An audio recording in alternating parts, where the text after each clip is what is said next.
foreparent who had the chain round them foot could have think and cut it off of them foot and run away. Now we have the chain round we head, round we brain. We can't think, so we put on some Clark's booty and go have fun and dance. Hello my viewers and subscribers. Greetings.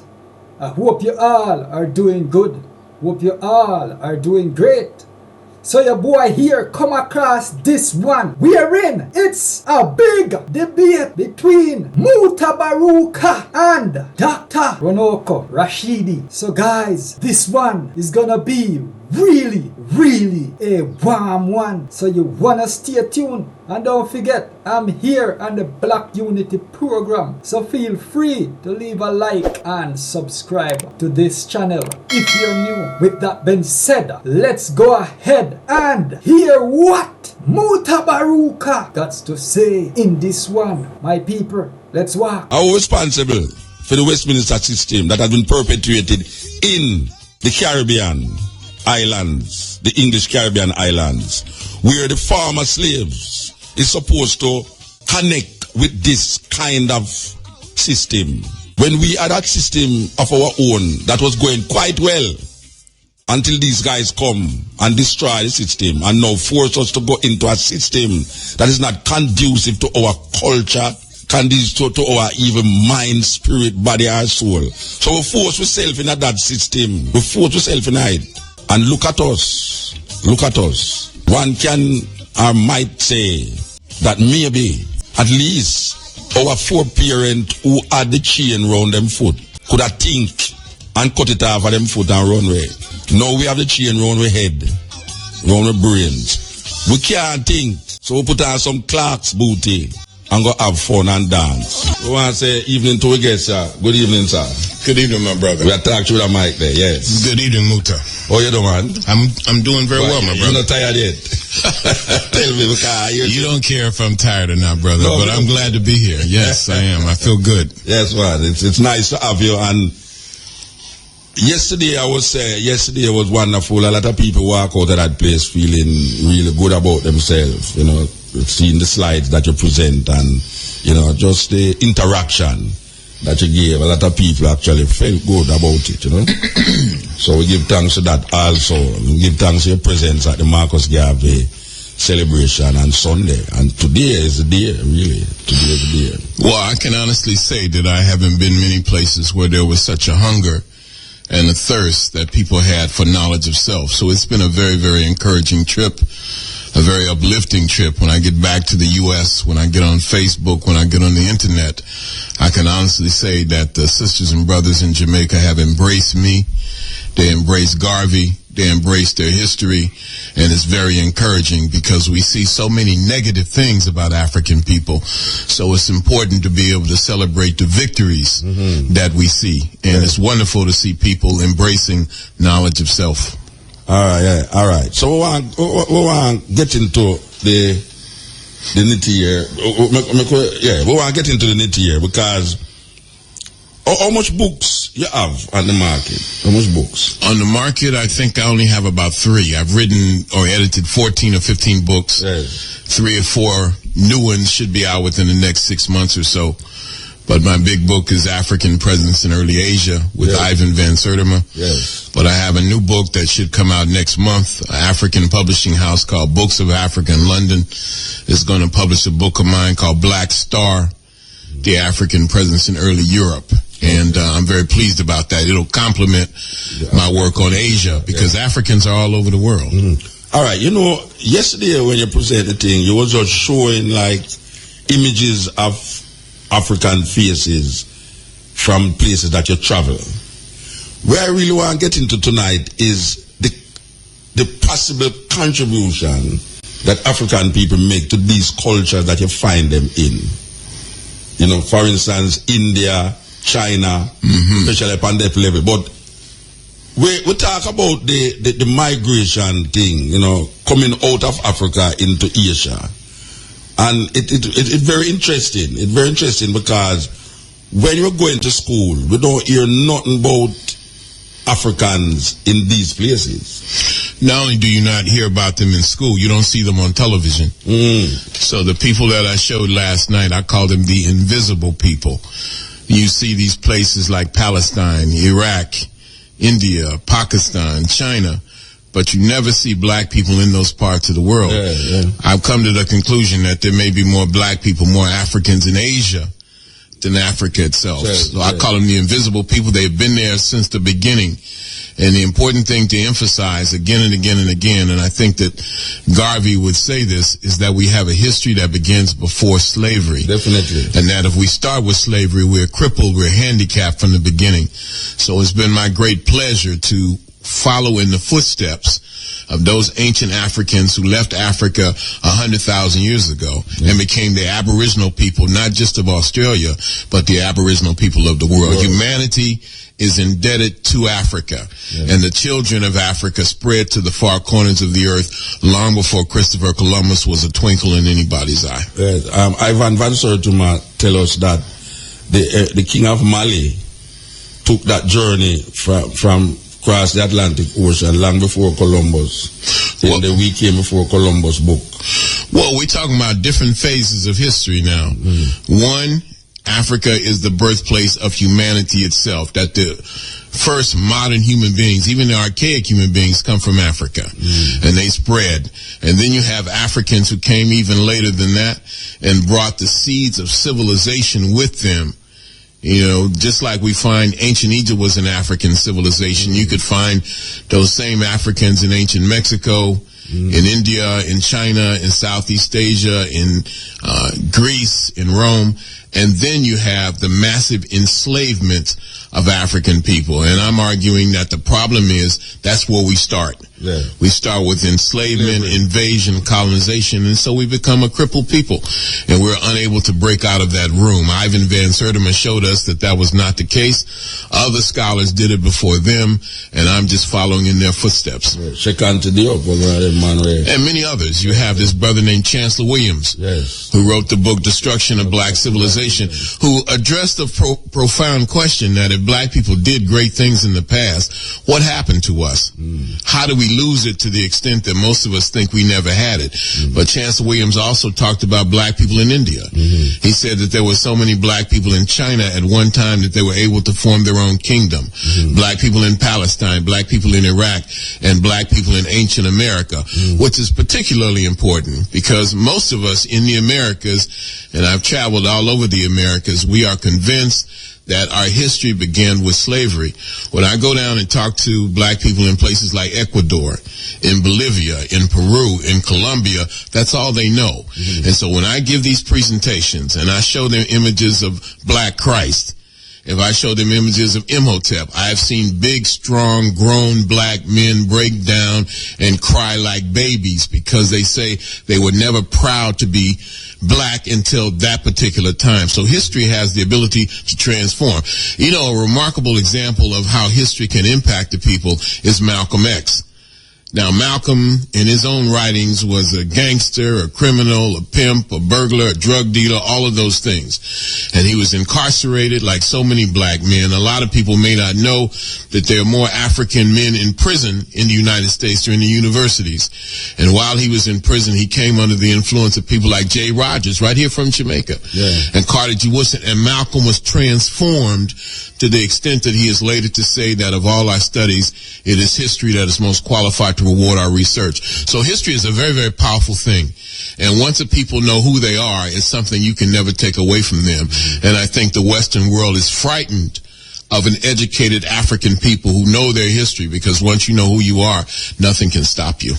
All right. Make we take the journey then, and journey from Africa across to Saudi Arabia into parts of Afghanistan, go into India, because it's a very intriguing thing to hear, because Indians came here as indentured laborers a long time ago, and we see the Indian population has grown to the point where they have a monopoly for certain things, especially on the North Coast. The inbound shops is mostly run by Indians. I was able to see that tonight. Okay.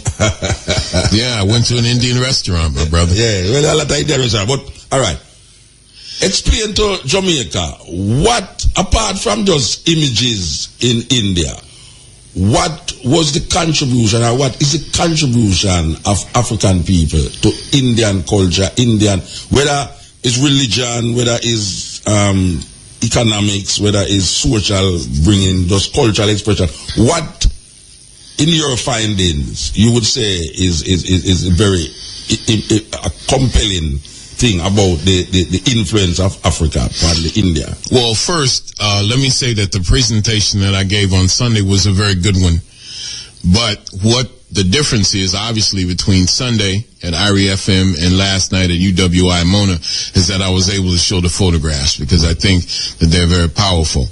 But India, again, has more black people than any single country on earth. India is a very diverse population, and that in the Northwest you have people that look like Caucasians, that look like Europeans for all intents and purposes. And then if you go to Northeast India, you have people that look like Chinese. But the first people of India were black people. Mm-hmm. And the people who built the first civilization of South Asia, and that includes India, were black people called Dravidians. And these are black people like the Nubians in the Nile Valley who had naturally straight to wavy hair. And among the things they introduced are urbanization. They had big cities with hot and cold water, with flushing toilets, with trash chutes. They had a game similar to chess. They invented the windmill. They domesticated the chicken. They domesticated rice. I'd like to say they domesticated rice and peas, but that might be an exaggeration. Yeah. And then later on, you have the people called the Aryans, who are early white people, horsemen, very nomadic, very violent, very barbaric, who invade South Asia, who invade India, and disperse those black people to other parts of India and other parts of Asia itself. So among the contributions that Africans have made to India in the most ancient times is the religion. Mm-hmm. And you find that in Hinduism. Hinduism is a fusion between the philosophical and spiritual and religious beliefs of those early Aryans and those Indo-Europeans and those black people who had lived there from time immemorial. So the most important contribution probably in terms of the black presence in India is in the religion itself, not just Hinduism, but particularly Buddhism. So in this huge country, which is about to surpass China in regards to being the most populous country in the world, black people have a profound influence in the religious and philosophical systems that exist there. Yeah. And then later on, of course, Africans are to play, as you indicated, a profound role in the development of Islam. Mm-hmm. And there are more Muslims in India than most countries in the world. A lot of people are not aware that the largest concentration of Muslims are not Arabs. You have first Indonesia, and then probably Pakistan and Iran and India itself. So Africans in India play a fundamental role in the philosophical and religious movement of India. And of course, that's essential in any environment, in any country. All right. Make a step back later. You mentioned the Dravidians, which I read about the Dravidians, who kind of get some knowledge about the Dravidians, but explain to the people, these Dravidians that you speak about, where did actually the Dravidians come from? And how did the Dravidians come to be known as Dravidians? Well, that's a good question. And I'm not even sure of the origins of the term Dravidians. But first of all, when we look at black people in Asia, when we look at black people in India, when we look at the Dravidians, it causes us to re-examine what do black people look like anyway? Because black people are a very diverse people.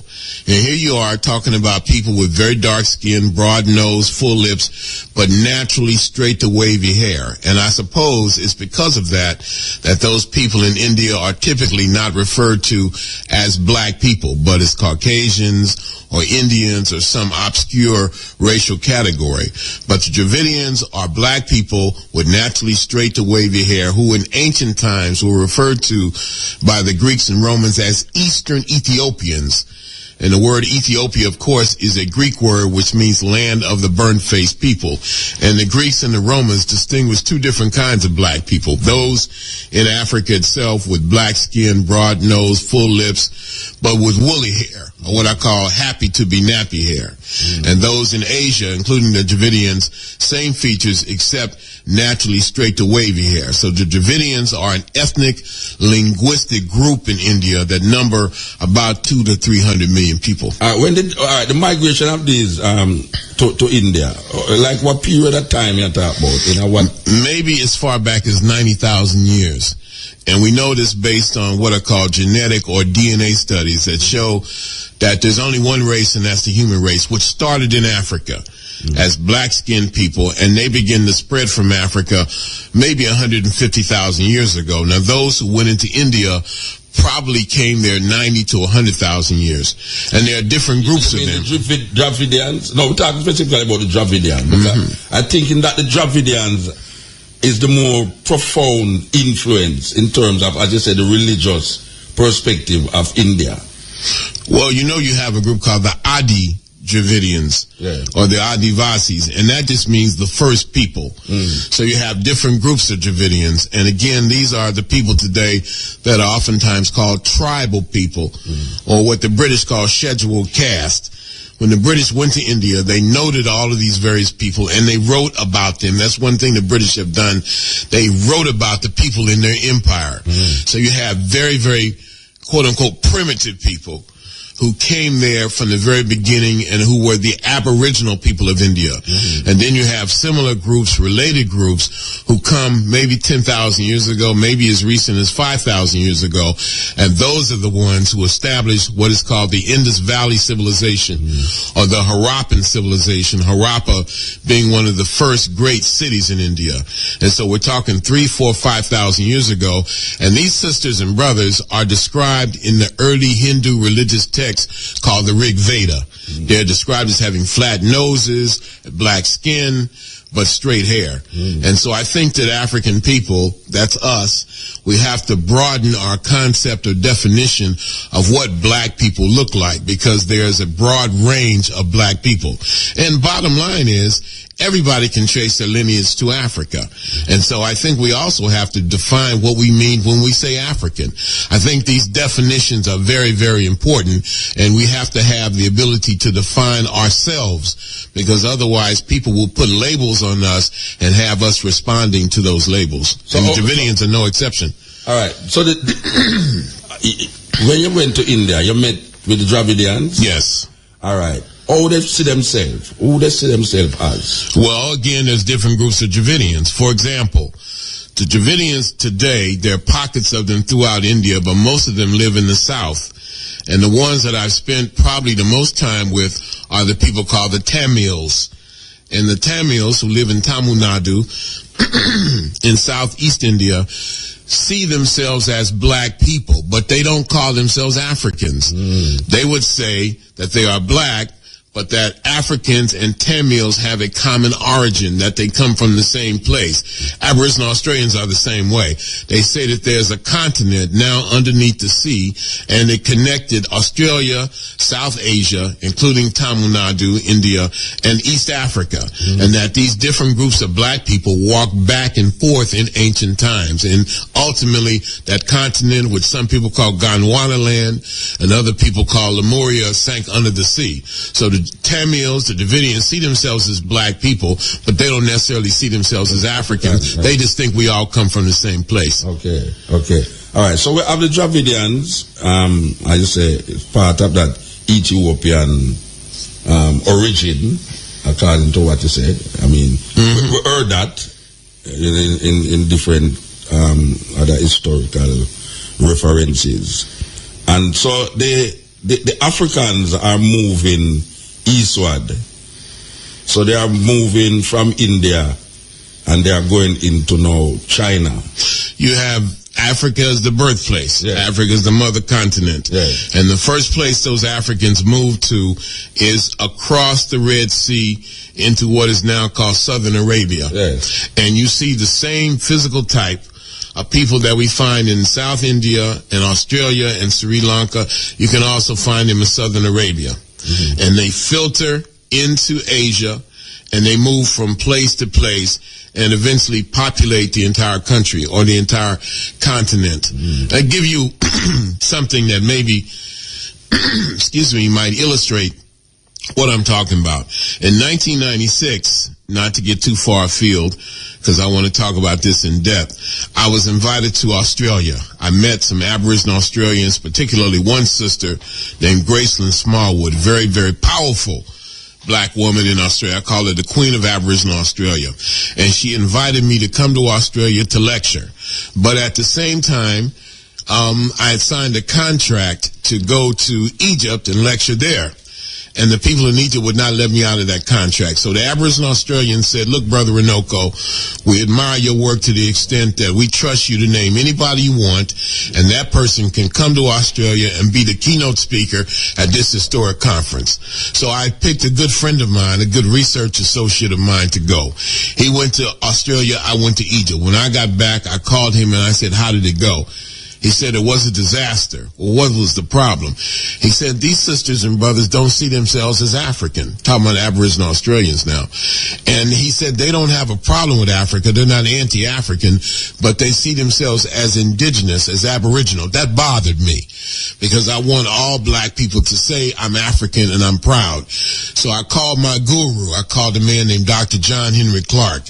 And I said, Dr. Clark, I have a problem. He says, what's wrong, man? I told him, a friend of mine went to Australia, met Aboriginal Australians. They say they're not African. He said, don't worry about it. He said, I can take you down 125th Street in Harlem and show you the blackest person in New York City who will say I'm not an African. He said, wait until Africa gets strong, and then even you will be surprised who embraces their African heritage. And I think that's the crux of the matter, because we are taught that Africa is the worst place this side of hell. I have heard people with doctorate degrees, African Americans, say things as ignorant as, thank God for slavery because at least it got us out of Africa. Now, black people in India have been away from Africa, in some cases 90,000 years. So if African Americans have a negative attitude towards Africa, then you can imagine, and we've only been away for 300-400 years, you can imagine how black people in India must feel. So there's a distance, there's a disconnect, but we can resolve that when we begin to make Africa a powerful place, and we begin to show that Africa is not the jungle after all, but it's the birthplace of humanity and civilization. And to me, that is the key, the development and evolution of African consciousness among black populations all over the world. But all right, within the development that you speak about, it's almost like the development separate the people more. You know, because when you look on like this, they have a group now. Like you have the AU, you have the EU, and you have now Brazil, Russia, China, and India. The farmer group. I don't know if you heard about it. An economic group, a power base with Brazil, Russia, China, and India, and they now include South Africa in it. Yeah, these so-called developing countries. Yeah, all right. But when we look at even India as a force in itself, you don't feel that India development means that appear to be moving away more from the idea of the Africanization of this place. I would say that India is one of the most racist countries in the world. India is one of the most anti-black countries on earth. They really emphasize this notion of fair skin, you know, and they are taught to be anti-African. But at the same time, Africans themselves are taught to be anti-African. I've been to half the countries in Africa.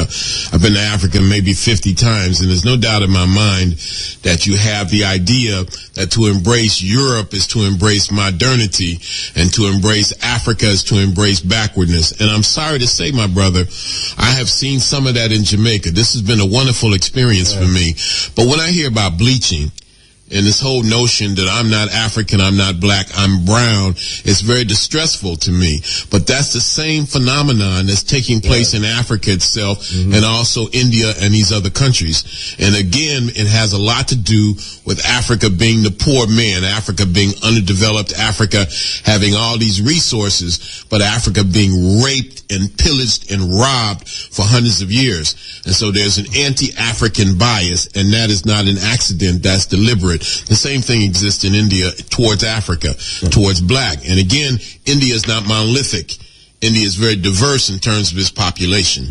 But if India is developing at the pace where we say India developed without Africa developing, seeing that there will be less of an acceptance of Africa and more of a nationalistic perspective from Indians in India.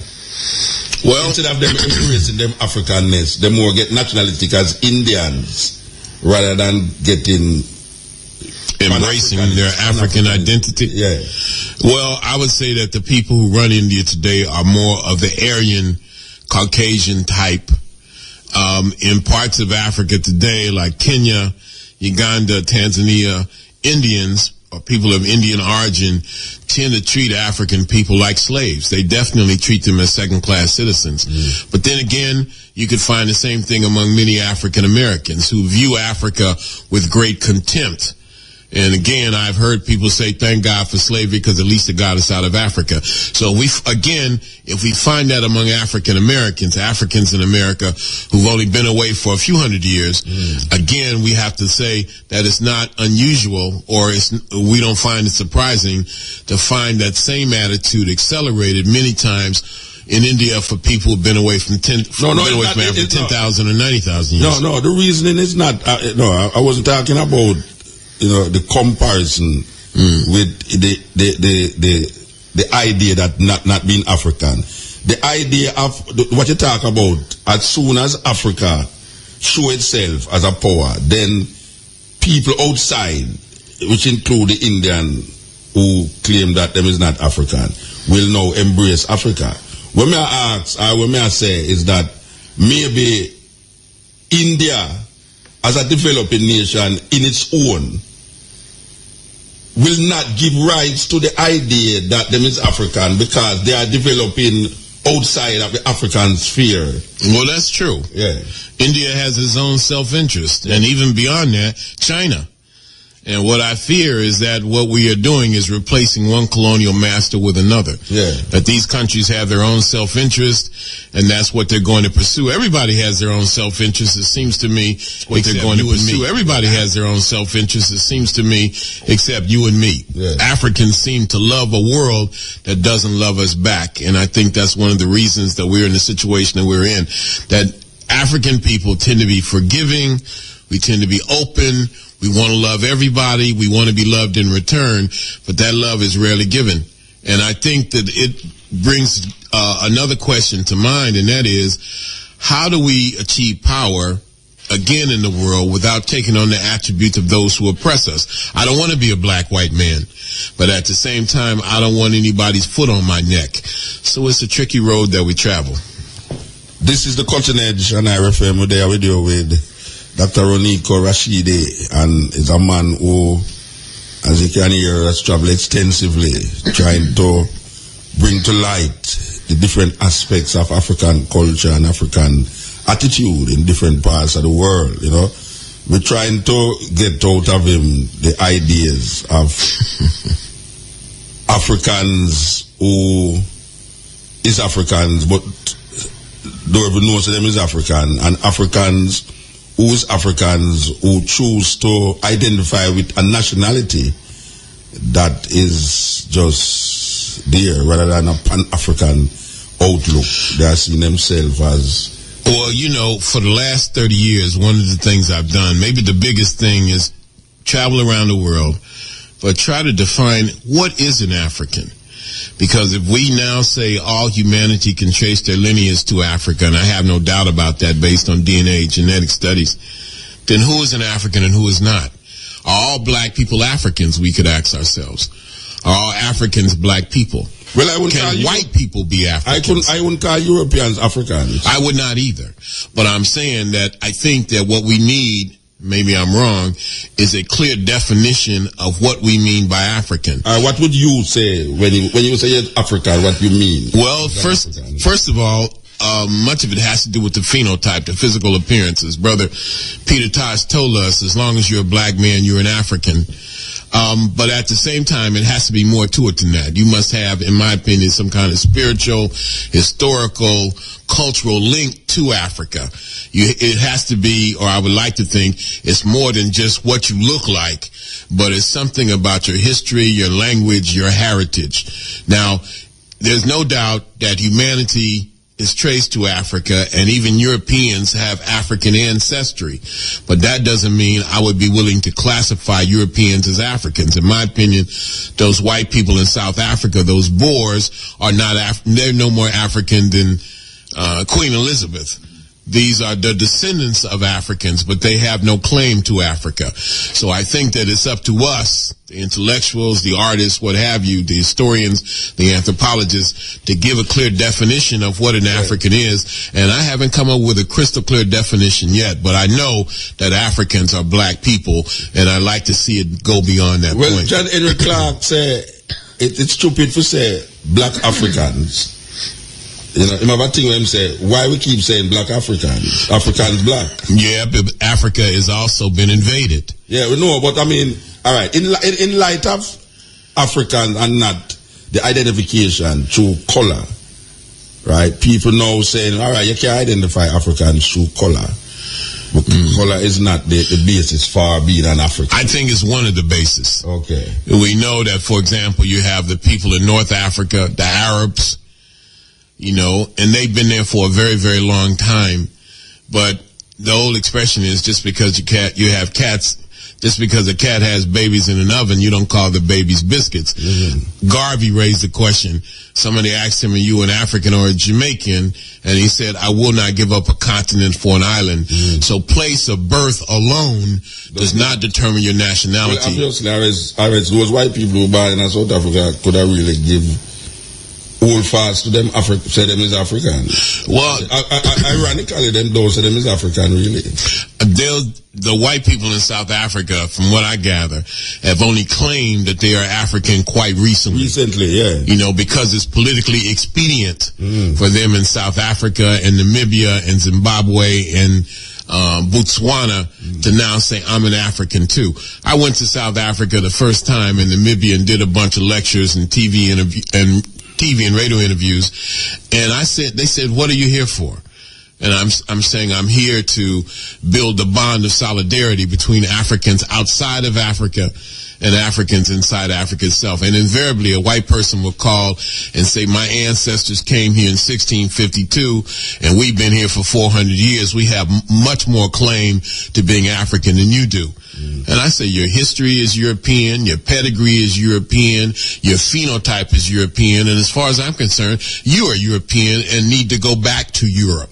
And we could say the same thing about those Arabs in North Africa who are invaders and who treat Africans in general with great contempt. We could say the same thing about those Indians in East Africa, and the same thing about the Boers in South Africa. So Africa has to be cleansed. And when Marcus Garvey said Africa for the Africans, he wasn't talking about black people and a few nice white people too. You know, I had the same, I was in Cape Town on a radio show years ago, and we clashed with the same reasoning that these white people keep calling and saying that they're African, and I keep saying, but African is decided through heritage, culture, and genes. That's right. So it's not a matter of just being, you know, I use the term a cow born in a pig pen is a cow, and as you say about the caterpillar, but I'm going to put something to you. It's part of what I call Mutabaruka philosophy, right? All right, listen to this. Black people keep saying they're descended from Africans. So when you hear a Jamaican now talk, him say, I'm a descendant of an African. Rather than saying he's an African, I'm saying descended from. I am putting it to you, this, that white people is the descendants from Africa. Yes. Black people. We are Africans. We don't descend from Africa. I agree. Okay. You know, I am feeling that the terminology, we have to watch the terms that we use to define ourselves. And descendants don't put you in the position of being the person, or being the thing, or being the group that you say you're descended from. Well, if that's Mutabaruka philosophy, I can agree I just with ask that. you, you see it. No, I agree. Yeah. I agree 100%. Yeah, because, you know, keep saying we descended from African is not saying that we're African. Well, a lot of that has to do with the fact that Africans, for the most part, aren't writing their own histories, aren't defining. There's an expression, and that is, and I agree with this, the essence of power is the ability to define someone's reality and have them live according to that definition as though it is a definition of their own choosing. Yeah. I also say that what you do for yourself depends on what you think of yourself. And what you think of yourself depends on what you know of yourself. And what you know of yourself depends on what you have been told. So African people have to write their history, have to define themselves from their own perspective. As long as we allow other people to define ourselves, I should say, as long as we allow other people to define us from their perspective, then we'll be a race of cripples. Yeah. So I agree with you wholeheartedly. Yeah. All right. So, all right, we can move beyond India and going to China. You've been to China? I have been to China. Yeah, all right. The impact of African culture upon the Chinese culture. Well, that's a little bit more difficult. Now, in terms of China, again, we know humanity began in Africa and spread to Asia tens of thousands of years ago. But in more modern times, we could say with accuracy that the first historical dynasty in China is called the Shang Dynasty, S-H-A-N-G. And the Shang come into being about 1700 BC, about 3,700 years ago. And the people who came after them, called the Zhou, described them as having black and oily skin. Chinese tradition says that the first emperor of China was a black dwarf. You have the evidence of physical anthropology, the skeletal remains that have been found in ancient southern China, clearly those of a black or Africoid people. You have the evidence of art. You have images of black people in the most remote phases of Chinese history. Now, when I went to China, I could not find any evidence of black people in China. I went into major museums. I talked to museum officials.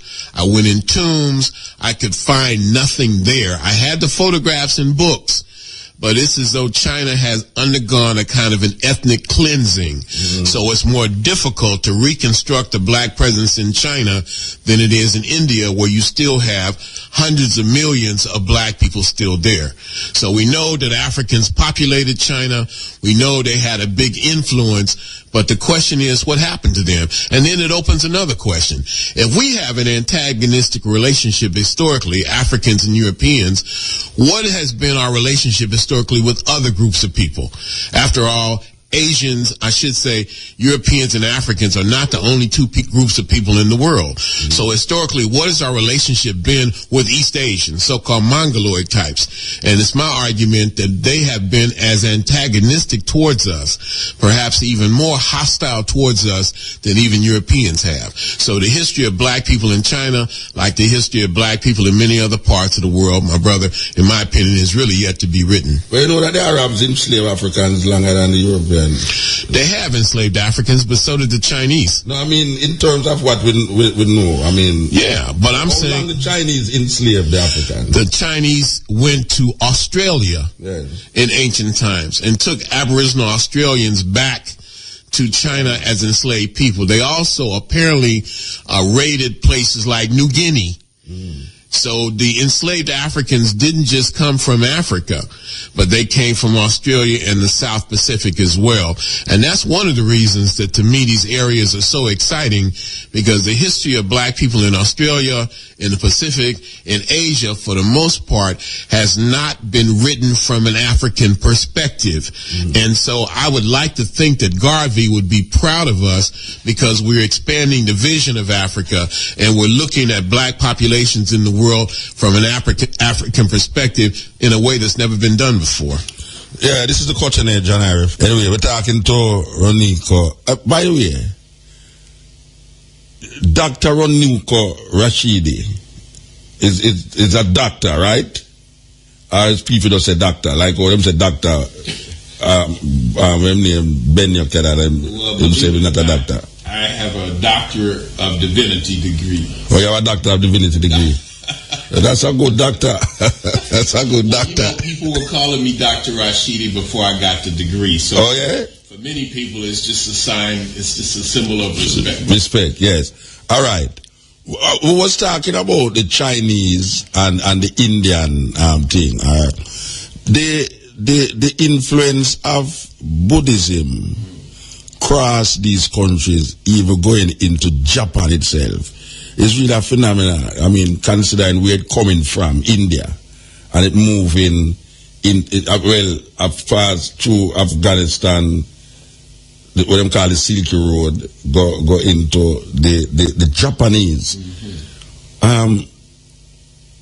You have any knowledge or any information that govern what we call now the movement of this spiritual connection of Buddhism from India into China, into Japan itself? Well, you could say that history is the movement of people, that people move all the time, and that is what history could be regarded as. And so you do have an African presence in ancient Afghanistan. They may have been Dravidians. You see images of black soldiers with naturally straight to wavy hair in the armies of Afghanistan 2,000 years ago. Now, Buddhism itself is older than that. Buddhism comes about as a reformation of Hinduism. Hinduism is a very racist religion. Let's face it.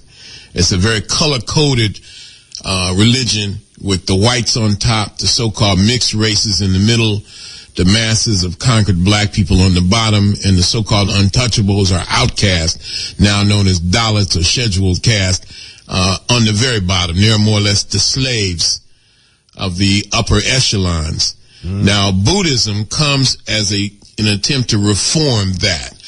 Buddhism develops in India beginning about 500 or 600 BC, before the Christian era.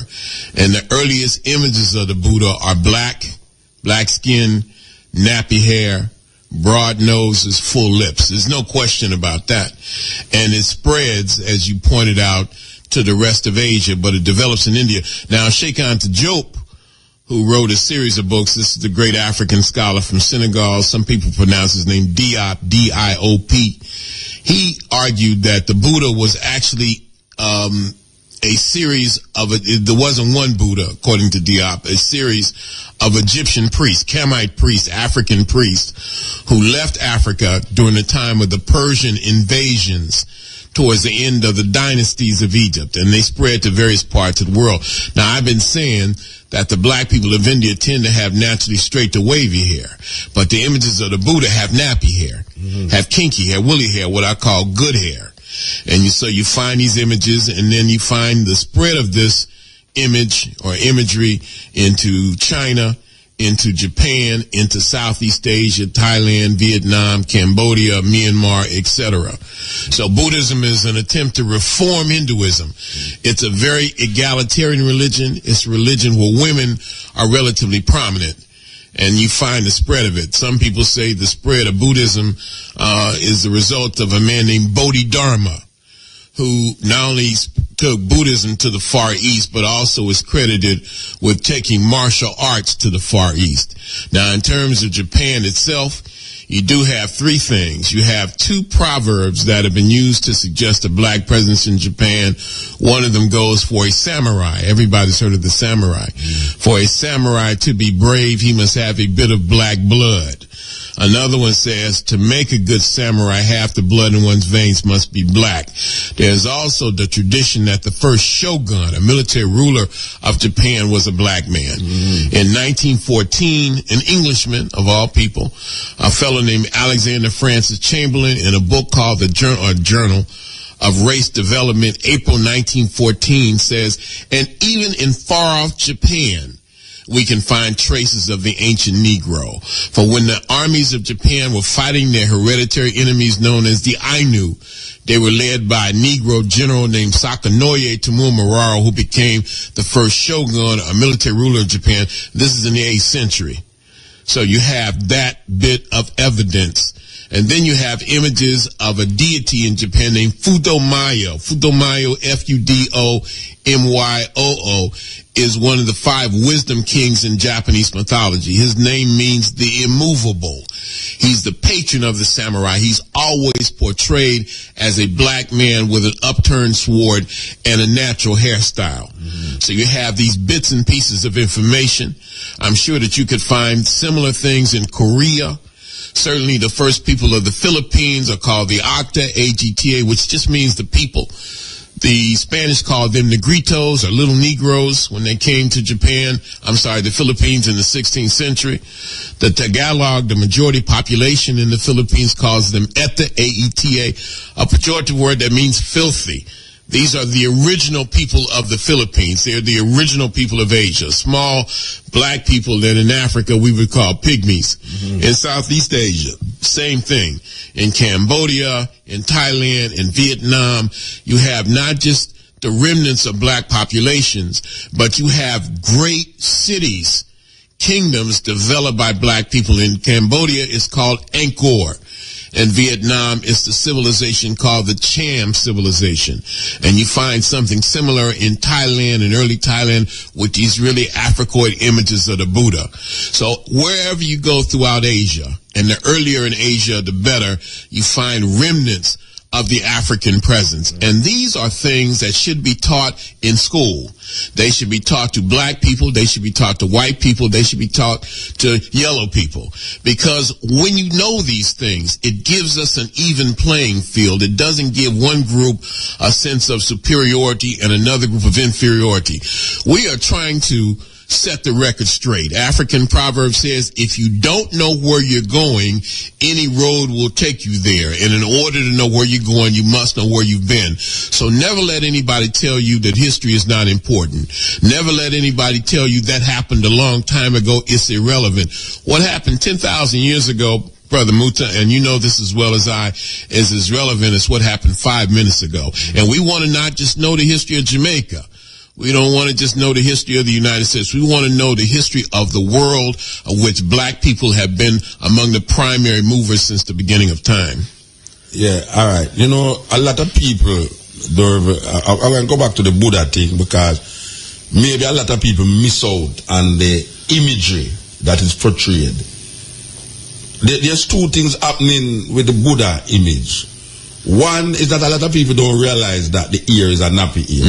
In India, because when it move across the Silky part and reach into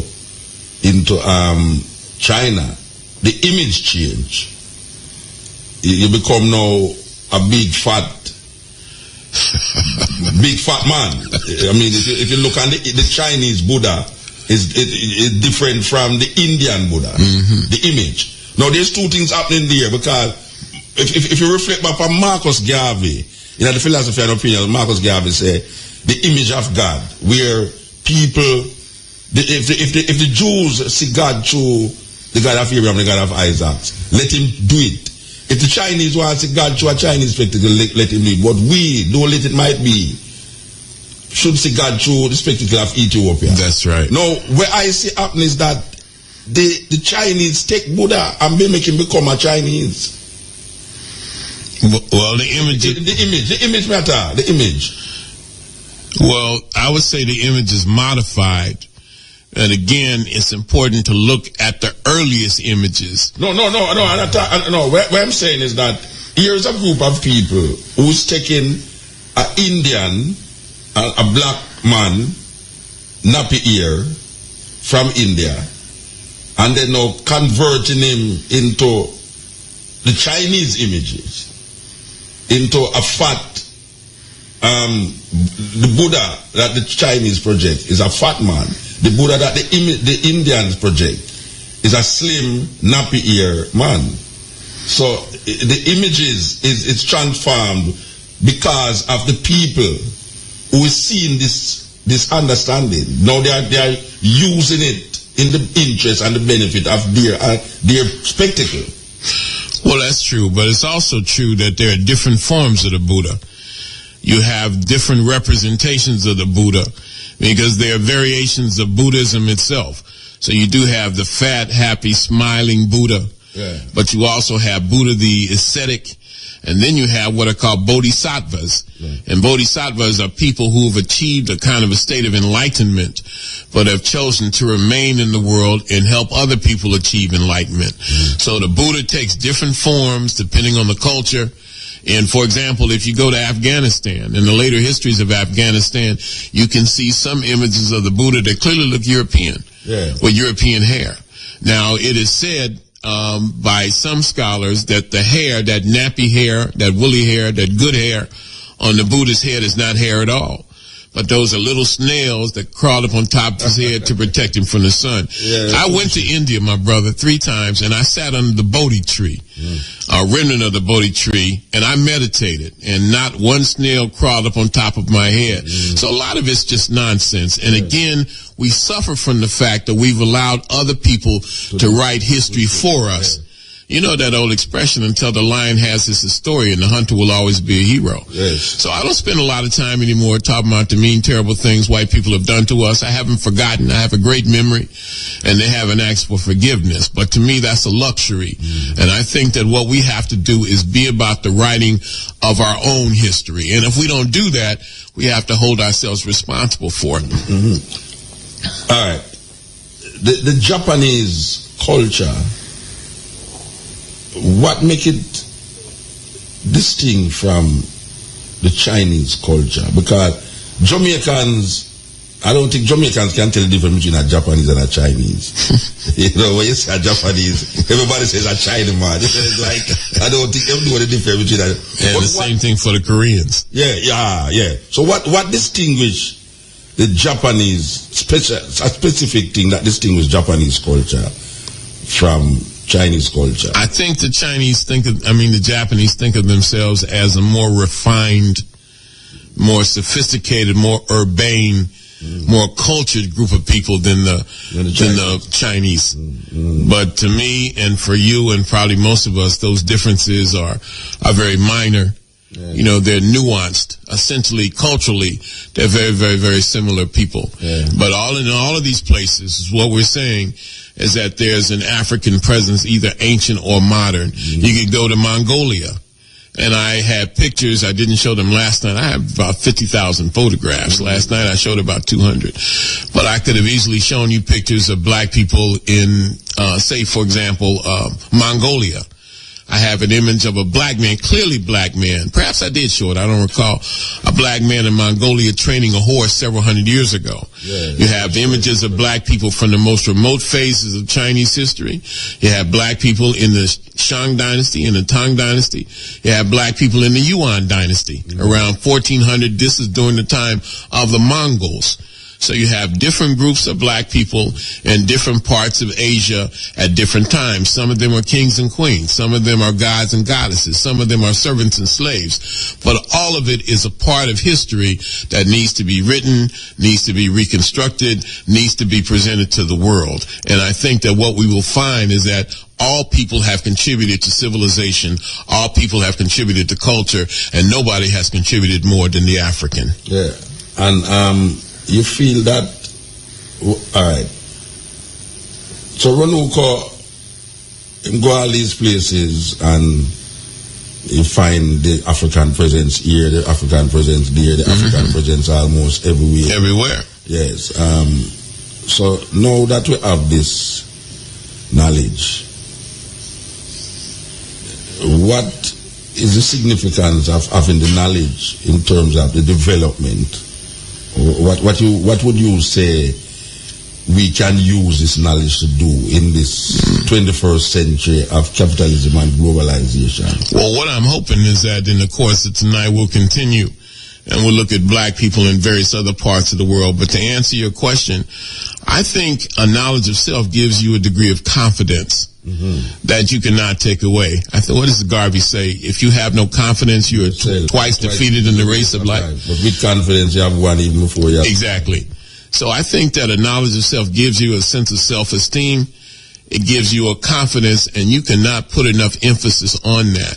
I think if we knew who we were, it would fundamentally change our behavior.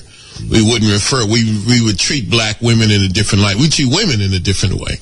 But I'm especially concerned about the way black women have been denigrated in the media and made to look as sexual objects, as whores and sluts and the whole 9 yards. You know what I'm saying? Mm-hmm. I think if we understood that we do have royalty in our veins, that African women historically have been queens, then I think that we wouldn't use the B word.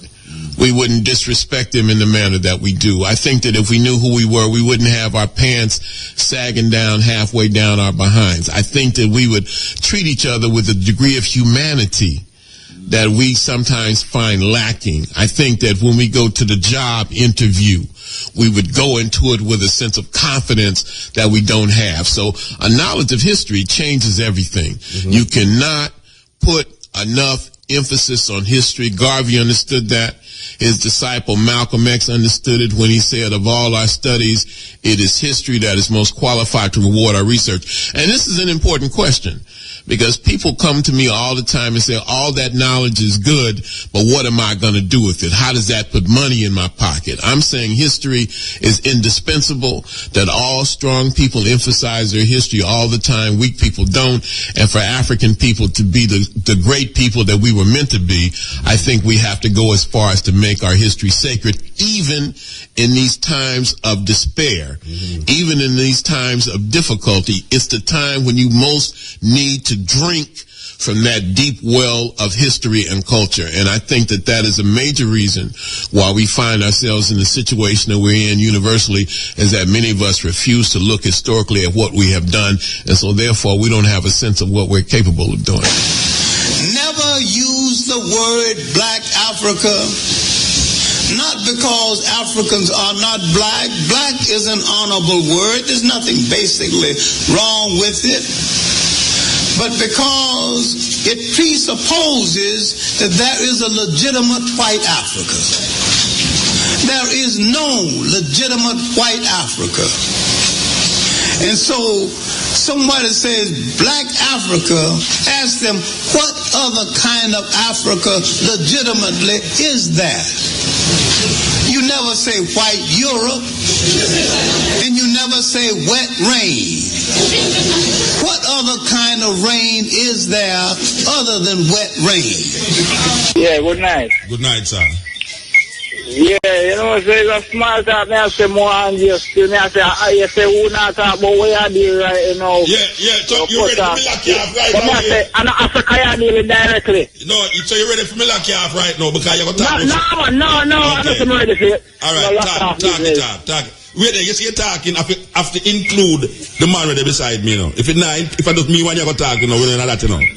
Yeah, but me I say, I don't know, Africa, you are referred to, so me I say, Africa, we are referred to. All right, go on, talk. Yeah, me I say, my input, me I put still, you know, me I say, as long as we are African, you know, and I deal with African development, you know, me I say, we need to develop a shipping line, you know, differently, you know, if I want $1, black man to put C and we have $1. If I want $1, and we can buy shares in it, C and we, me say, black people necessarily have a shipping line, because that will help us for a certain level still. Mm-hmm. What do you think about that? Well, Ghana have shipping line, Ghana have a navy, South Africa have a navy. I mean, so most of the Africans have a navy. We in Jamaica same way. We can run some passenger boat on the water same way. Go around the country same way. We can run cargo same way. And make money for black people same way. You don't think a plane is better rather than a ship right now? No, man, we are dealing with unsinkable something now. Remember I say plane engine lock off, you know. We don't have no parachute to carry down that safe, you know. Then ship no can sink, man. If we have a shipping line, we have some unsinkable boat that safe on the water. That's a safety, you know. No, wait, no, man. What you call unsinkable boat? There's no boat that is unsinkable, man. So now we are unsinkable. We have the material to build it, you know. What kind of boat you can make what is unsinkable? The Titanic, man, it believes it's unsinkable too, you know. Yeah, but me I say bamboo is one of the greatest floating material, you know. I mean, one change for all bamboo and so you're gonna make boat for bamboo for send it go away. Miami. No, a metal or many frame it, you know, but a bamboo will be floating, you know. Remember say if you want a stadium for the water, you can build out a bamboo same way, you know. Yeah, you only want to make up a frame, you know, and use bamboo to do the floating, you know. We can build a floating market same way, We can build any kind of thing on the water sea without a bamboo, you know. I want the greatest floating material in the world. You don't matter about Noah Ark and anything there. Yeah. Bamboo can build any size something on the water, you know. So if you want a train to deal with certain African development, see, we can carry our own water, we can carry our own machine, then we bulldozer, we tractor, them we animal, them see and we have to donkey, we mule, everything we want, people see and we, everything. Yeah. It's necessary we have a shipping line still because Marcus we have a birthday today, you know. So may I say if we can come together and team up and put $1, if a black man never put $1 towards a project, every black man in the world, we can get $1 a chance and see where it can be still. So all we organize same way as black people we are look towards Africa and talk about Africa same way. We have to develop a shipping line because we can't develop we can't say we are wait for now for fear individually. We have to have that shit that Marcus you have it towards, you know, so as a Marcus you have a birthday. Today now. Yesterday. It's good for a reason, but say, boy, restart the Black Star Line for anywhere with the same way. Make a account where people, somebody can put anywhere in the world. Then can put $1 and say, boy, with $1 that go through the Black Star Line so we can develop some tugboat, buy out some tugboat and anywhere bamboo them there. May I tell you the truth, One bamboo, you know, to different, you know. Yeah, you may I say no, Virgin. May I tell you the truth? Yeah. Where you say? Well, I'm not here so good. Go on again, yeah. So good. All right. May I hear now. May I say, the enthusiasm and the jealousness, I can hear it come out of the eye. But you see, this bamboo thing, you know, if you go travel from here, so go Africa in a bamboo boat and that would... No, it's not bamboo boat in a metal, build the frame, you know. Yeah, but when we are saying... Metal, build the frame, but a bamboo and the floating, that means they can't sink none at all. No sinking, no, you know. Yeah, when I say, man, you have ship, you have big ship, you carry all 10,000 people and look like... We go up on ship already, we look like shopping mall and all these things. Then we can build them things that's so see and we are the one the bamboo them, you know. But we want bamboo till you dazzling, you want millions of bamboo, you know. No, 1 and 2, you know. So anywhere in a Jamaica, in a rural people, they have bamboo see and we, you know. We can gather them from a different seaport, them and we have a tugboat can go for them and draw them in a certain harbour where we are dealing with boat building, with ship building them, see and we, all different sides of the sea and we upon the water, we have in a water tanker, all the people in Africa short of water, you know. And we have water in a bath, in a water mine. We depend on a bath, see, you know, 120 we made into that Jamaica, you know. Our people are so far Africa, see, you know. So we have the material source. We have the resource, see, we have enough bamboo, you know. We have enough bamboo. So we can hold a tank up on the water, man. Water tanker, man. We can feel anywhere, man. Anywhere water shot, we can carry water, we give them, man. Pump it off, give them. Brethren. Hundreds of miles of hose we can have, see, and we have pump water, go anywhere in Jamaica, anywhere in a rural shot of water. As long as we have a sea, we can have any amount of water tank up on the sea. We don't see them things they develop, and we as black people have to develop them things they see and we, you know. Yes, sir. We don't want the agricultural army see and we have a ship see and we can have a train, we can have sea train, see and we have to go water, you know. So why you have something against plane? No, I'm not saying something against plane, but it's a ship safer. Because unthinkable, that means say, in a harbor we sailing, we not going to say nobody sink. Me then say enough time you have some sailboat or sink or 1,000 people up on there. Sometimes 800 are dead off, you know. We don't deal with them thing there. We don't have no sinking business. Okay, bamboo can't go down on the water. If we have anything at all, we have on the water. Look at Jamaica now. We are waiting till somebody come now from foreign country now, come run all a passenger boat around the country. From Kingston to Mobile, from Water to when next one. Hold on, man. We'll get next person a chance. Yeah, we are getting next person a chance. We're not going to make you manipulate the program, you know. No, I'm not manipulate the program, but I just put out an idea. We hear the idea. And to black people see we hear the idea. Now, what do you think about the idea? I think the idea is very old. If you go really know, if you go gather bamboo all over the world, if you go make bamboo boat. Then we come together, unity and strength, you know, so we come together now, you know, and gather up any amount we can gather up, see, you know. But everybody get a mark up, see, for them, whatever them put, you know. Whatever input a man put, you know. You get a mark up on it, you know, because it's a business we are going on, you know. Yes, so when every dollar come together, we have whether 100 million, 200 million, 300 million, when it's spent. Black people get them mark up on it, see and way. It's an investment, you know. Yes, sir. We're going to move, you know. Here, brethren, we're going to move. Because you're not include the other man. We're going to move. All right. This is the cutting edge. And I remember. And same thing, they say, you know, you do. All right. The man that talk about make some boat with bamboo and things to go around the world and demonstrate how great we is by setting up some dollar account. All right. Cutting edge, yes. Hello. Yes, blessed. Bless up, Muta, you know, give thanks. You know, so the bridging beside there, and I never really hear him talk about a couple things still. Okay. Right. And so for instance, I do little reading for like Southeast Asia and the African presence, and some of the material when we come across involve or it talk about things like, say for instance, the Shang people we mentioned, it relates the karate or the kung fu with some of the people who come from places like Punt, you know, Somalia, those places. And would I like if the person could elucidate upon that? Well, if you're asking me about martial arts, I would just say that the earliest known example of martial arts that I'm aware of actually can be found in Egypt.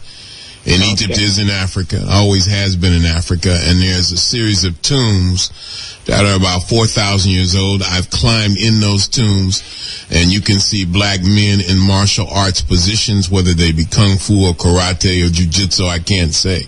But the earliest known examples of martial arts that I'm aware of are definitely found in Egypt. I've seen them. I photographed them, and this is long before Bruce Lee and Jackie Chan. So like with most things, you can find the origins of things, including martial arts, in Africa, and this is a good example of it. Okay, so the bridging we there talk about from Japan, the first shogun, Yes. is it never specialized in like martial arts, or isn't there any evidence or would I say, you know, in specialized in a martial arts that would say, for instance, be the inception of Japanese you know, shogunism, if that's it? Well, a shogun is just a military ruler. And the first shogun is a brother, we believe, named Sakanoye Tamura, who lived about 1,200 years ago. All people have martial arts, like all people have music, all people have dancing, all people have language, I guess you could say. So martial arts, again, seems to have been found first in Africa. Now, the evidence that Africans took those martial arts to the Far East is a little different. There is a belief that a brother named Bodhidharma came from India hundreds and hundreds of years ago and took modern Asian martial arts from South Asia, that is India, into China and Japan. And it's just another chapter in African history that needs to be further written and developed. But there's no doubt that it first comes from Africa, like most things, and it spreads from there. All right, Bridget? Yeah, man, give thanks. Yeah, man. Thank you, my brother. Yeah.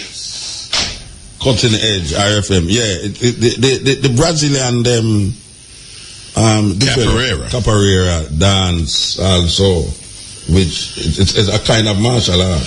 Oh, there's no doubt about it. I think that once we start looking at Africa in a different way, you know, it just changes everything. For example, the first known mining comes from southern Africa. It's about 47,000 years old.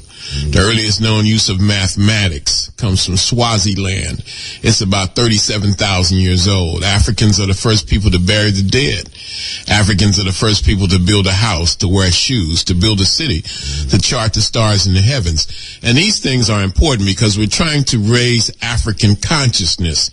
Even here in Jamaica, we want people to say we are Africans, and what happens in Africa matters to to us, and we use history as the basis of that. So once we start talking about all the different things Africans did, it gives us a newfound sense of pride. It gives us a newfound sense of confidence.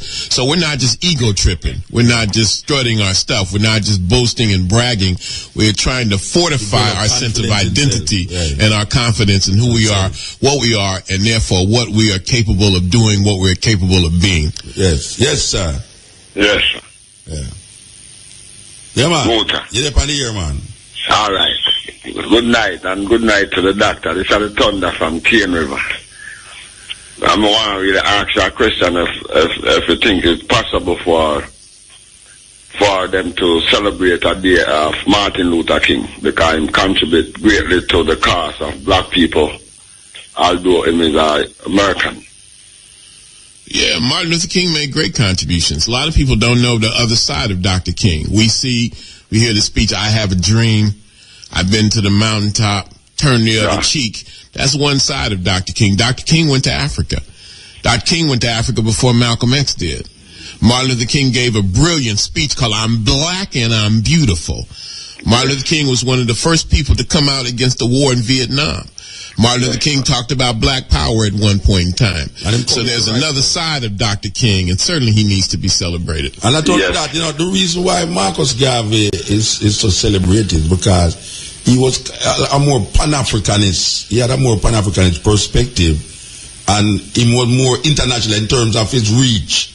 He started an organization that reached clear into Australia, clear into South and Central America. So, I think Martin Luther King is seen more of a kind of American black hero, where Marcus Garvey is seen as he's an African. No, I know, but where I say in terms of him work in the civil rights movement, Marcus Garvey came out at the same. Well, we could have talked about Malcolm X in the same light. We could have talked why we don't celebrate Evers too. Yeah, so it's a whole heap of celebration. We have to go celebrate. Well, we can celebrate one significant for the African American.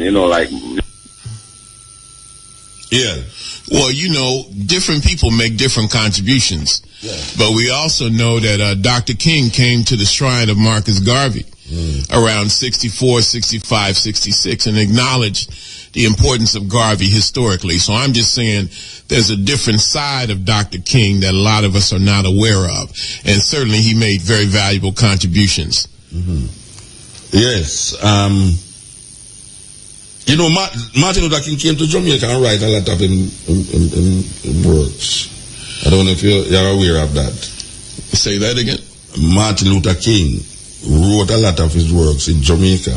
No, I didn't know that. Yes. I didn't know that. He came to Jamaica. A lot of his written works was written from here. Okay. From here in Jamaica. In St. Elizabeth too. It's a weird thing. Okay. So we're there with you upon the cutting edge, and as we say, we have Runoko Rashidi here with us. How more, when you leaving, actually? My brother, I'm going to leave in about... No, when you leave in Jamaica? I'm leaving in about 9 hours. In Jamaica? You leave in Jamaica? Yeah, I fly back to the United States this afternoon, unfortunately. And then where you go after this? I spend a couple of weeks in the U.S., and then I go to Zimbabwe. And I'm going to help participate in an education conference designed to develop the history curriculum and social sciences curriculum for the whole continent of Africa. It's going to be historic because Africa, for the most part, still teaches history from the perspective of the Queen. Yes. They're still teaching history from the colonial period. Africa is independent in name, but in terms of its psychology and the way it sees the world, it's still very much colonized. And as Carter G. Woodson says, when you control a man's thinking, you don't have to worry about his actions. Stephen Biko said, the greatest weapon in the hands of the oppressor is the mind of the oppressed. Yeah. So by doing this work, we're talking about doing this in Zimbabwe, we're hoping we can free those chains of psychological bondage. Yes, sir. Hello? Yes. Muta. Yeah, man. You're going to ask Virgin if it is a black race alone that carry holy year. He might ask if it's black people alone carry woolly hair. As far as I know, yes. And not all black people have woolly hair. Some black people have naturally straight hair. some black people have naturally blonde hair or red hair. So what you can see if you go to Southern Africa, for example, you see a people called the Khoi and another group of people called the San. We know them as Bushmen and Hottentots. And the first time I saw them, I said, my God, those are Chinese. And then I got closer and listened to them, and I realized those were black people. Now, normally, back then, I would have said they look like Asians. They look like Chinese. Now, I would say a lot of Chinese look like Africans because Africans carry the genetic or the physical makeup of all other people. But that's a good question. I've never heard anybody ask me, do people other than black people have woolly hair? But as far as I know, that's a trait that only black people themselves have. Okay. You understand that, Bridget? It's not every black person here is woolly. Yeah. And not because him here not woolly, him is not black. See. You understand? Yeah. But it's only black people have woolly here. Yes. All right. That I know of. All right, give thanks, Bridget. Respect. Yes. Yeah, it's a good question. Very good question. It's a very good question, seriously, because the identification physically sometimes get thrown out because of the colonization periods and because of intermingling. You know, one of the most interesting areas that we really haven't looked at, and that is even relatively new for me, is black people in the Pacific. Because that area has not been written about from an African perspective. But if you go to places like Fiji or East New Britain or Bougainville Island, you will find black people deep in the Pacific, in some cases with natural platinum blonde hair, sometimes straight, sometimes nappy. And these people aggressively tell you, we come from Africa, and ask you, where do you come from? And this is exciting to me because these are our sisters and brothers. When they see you, when you see them, there's an immediate sense of identification. You know that we are sisters and brothers, and yet nobody that I'm aware of in history has written about them from an African perspective. So it's exciting not only to write history, but it's exciting to be a part of making history because we are reestablishing these bonds with African people all over the world, and to me that's very exciting. Yeah, but I mean, the brethren asked a question a while ago. Give me a thought here. You know of anybody who ever do any study upon the texture of hair around the world and how it came to be? Well, I guess some anthropologists have done that. Nothing specific that I'm aware of. But we know that hair, like everything else, is a result of environment. Yeah. And what causes some of us to have straight hair, some of us to have nappy hair, naturally, what causes the color of the hair has to do something with the environment, maybe with the water, with the degree of sunshine. I don't know. But certainly that's a part of our historical study that we need to develop. Nobody has really done it specifically that I'm aware of. Because it's not necessarily mixed. It's not necessarily mixture of races. Not at all. Cause your ear to have a certain texture. You can find black folk who who have the physical makeup of virtually every people. I've seen black people with naturally dark red hair.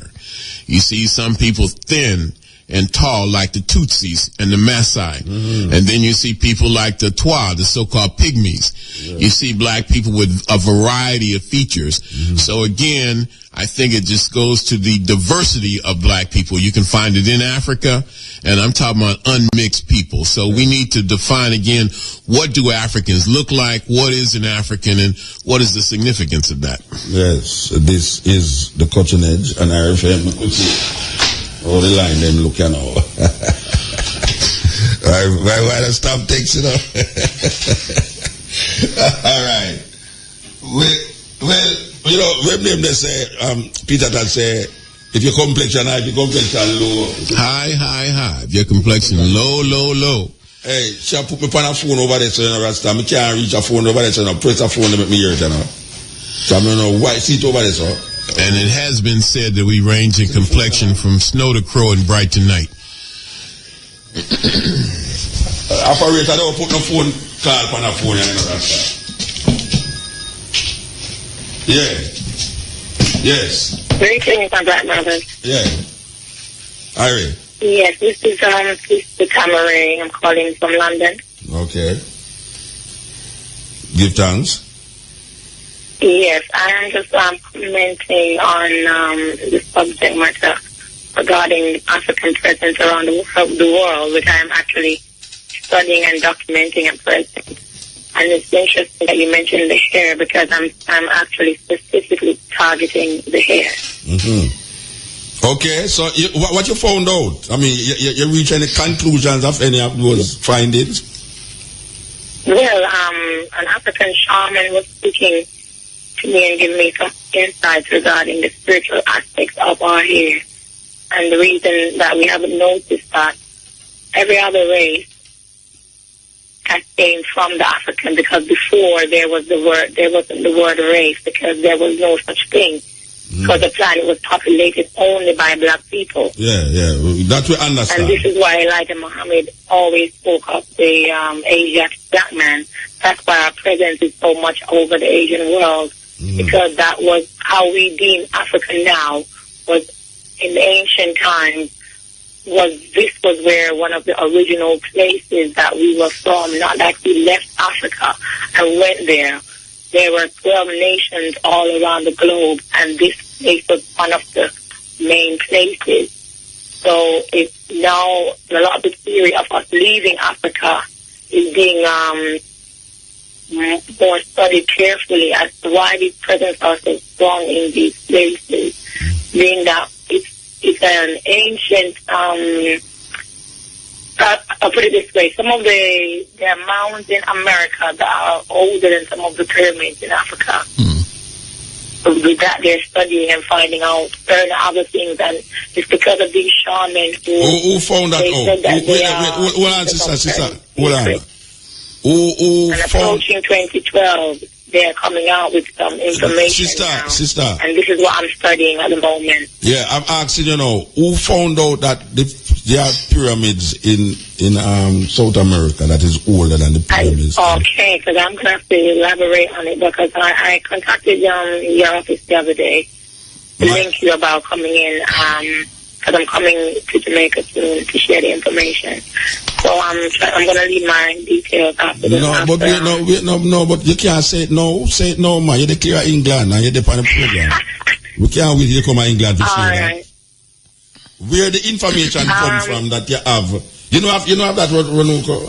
Runoko? You know have that? No, I've never heard evidence of that. Yeah. Where you get the evidence that there are pyramids? This is from an African elder. What's his name? It's called his name by Blackroot Science. It's called Blackroot Science, and it's Blacks in Science. Is Ivan Van Sertima right? Blacks in Science. Pardon me?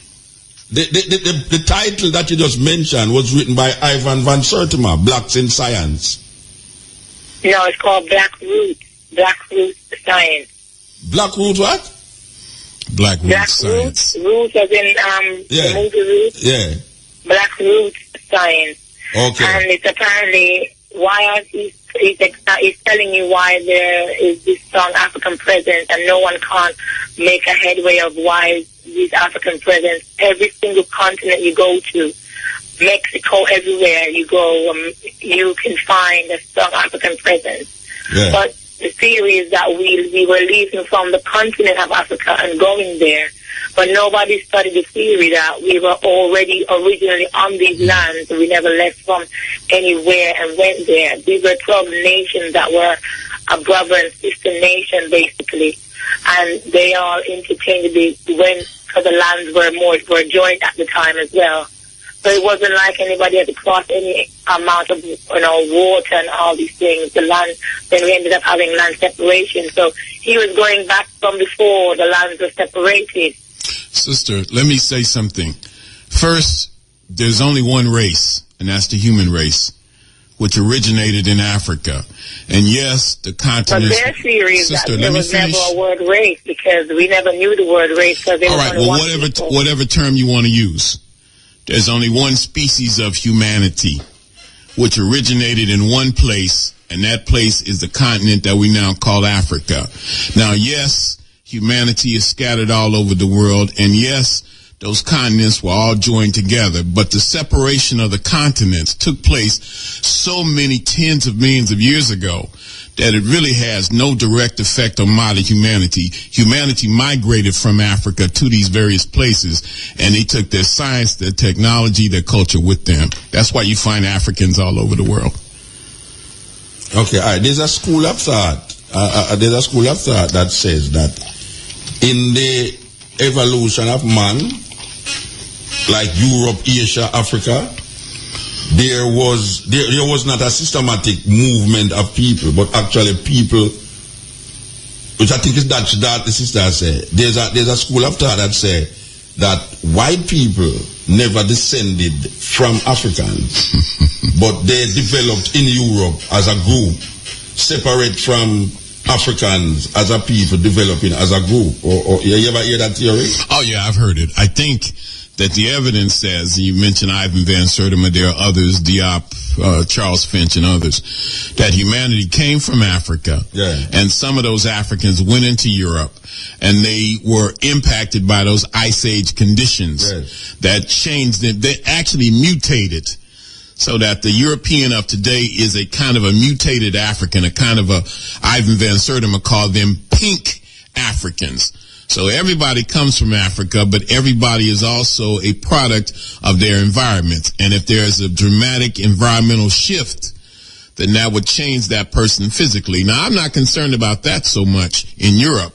What I'm concerned about is the psychological change that those Africans went through, so that you come from a warm environment where women were very important to an environment that's icy cold for tens of thousands of years, that produces an icy cold mentality that says survival of the fittest, might makes right, a dog is a man's best friend, and you develop a harsh worldview. And it's that harsh worldview that Africans are confronting with today, and we haven't figured out how to deal with that. But there's also another view that this Ice Age theory was also a way in which to, for these anthropologists and, they go around the world and they have their theories. But my theory or school of thought is coming from a concentrated genetical study, because I remember an aunt said to me while I was researching, I was putting a point to her regarding the genetic development of the Caucasian race, and she said to me, I elaborated on it because she's strongly a Christian and a Christian beliefs, and we are all one family and so on. And I said to her, have you heard of Elijah Muhammad? And he's speaking of the theory of how the Caucasian race was originated.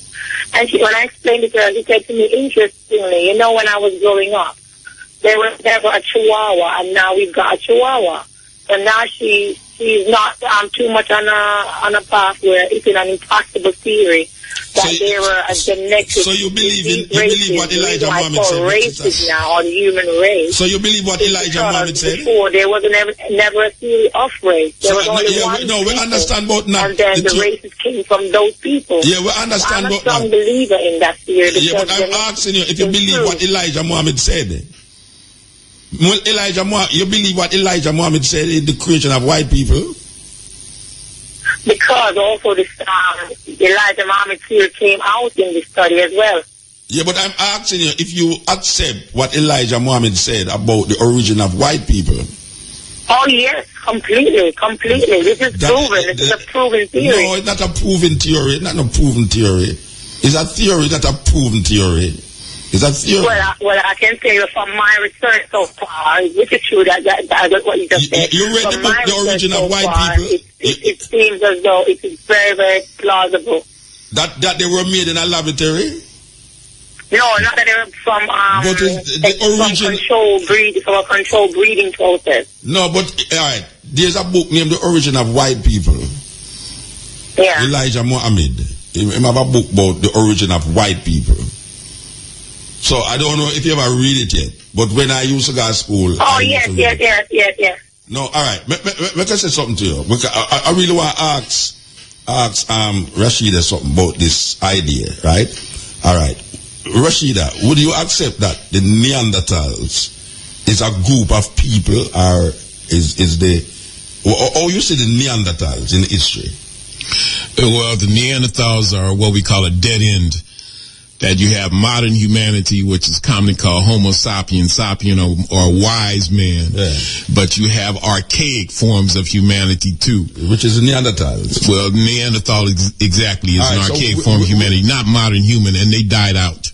All right, that is an aspect of it. But the Neanderthals existed in Europe. Yes. All right. If the Neanderthal, well, the theory is that they died out. Mm-hmm. I believe they did. Yeah, because you have other people saying that they mix with humans. The Neanderthal mixed with humans in Europe. I don't know if you ever hear that theory. Well, what I would say is it's very interesting. All these theories are very, very interesting. But I think that ultimately we have to look and say, what does the evidence say? Not what we think or how we feel or how we theorize, but what is the evidence? All right, the evidence show you that the Neanderthals died out. That's what it seems to suggest. All right, there's an argument, there's an saying that there's an evidence that the Neanderthals mixed with the people who was what you call it, exploring the movements, which is really the Africans moving into Africa, and thousands of years through the Ice Age, Worm 1, Worm 2, you have this so-called connection with the Neanderthals. All right, why I really bring up the Neanderthals is to argue about this thing about Africans and the movement of African people all over the world. And could there be a possibility that this idea, this train of thought that says that is not all people come from one source, but there is what we call a system that is saying people rose up from different continents, independent of the African, especially like what we talk about the Neanderthals. Because would you say that the Neanderthals evolved from Africans? I would say that, yeah, they evolved from archaic guys. Here's how the theory runs. First, you have the archaic humans or even pre-humans called Australopithecines, including the one called Dinknesh or Lucy. And from them, or from a common ancestor, comes another group called the hominids. And you have Homo habilis, which means handyman. Then you have erect man, or Homo erectus, and then Homo sapiens, and then Homo sapiens sapien, which is wise man. And I think that that's what the evidence supports, that there's a gradual evolution, that that the earliest forms of humanity developed in Africa, but also the earliest modern humans developed in Africa, of which Neanderthals were not a part of. And those early modern humans spread to all parts of the world, and they evolved from there. But again, I go back to the idea that there's only one race, and that's the human race. I'm going to go now, but I wanted the opportunity, because I'm coming home soon, to come and present, as you're saying, the facts and the information that I've gathered, and with all the extensive research I've been doing on the hair and but you never tell me nothing about the ear, you know. Yeah, but you're gone in Elijah Muhammad, you never tell me nothing about the ear. Is the ear would it really start out Exactly, but the study about our hair is that they're not using our hair to even use for lighting, for power. That, you know, for renewable sources of power. They're using Asian boy has just collected black hair and used it to give his village light. No, well, the question was, you see, textures of ears from around the world. Yes. What caused an African in the Pacific to have like a different texture of ear from an African in Africa when they are not mixed? Well, apparently it's because of the magnetism of the planet. And the fact that we are the only ones, or the only people on the planet that's how the original people that are from here. Our bodies are intertwined with the planet, but we don't realize it. Because you notice everyone else's hair goes down to the ground, and ours. Yeah, but you have Africans who ear grow down to the ground too. So we grow like the trees and the ground. No, sister, wait, man, I can't make it get it. You have Africans ear that grow down to the ground too. That's what we was talking about. You have African ear. Yes, but you were also saying what is deemed as an African. Eh? We're also discussing what we have to try and differentiate on what is deemed as an African. Yeah, and I am saying there were certain distinctive traits that was left for us to differentiate ourselves from everyone else.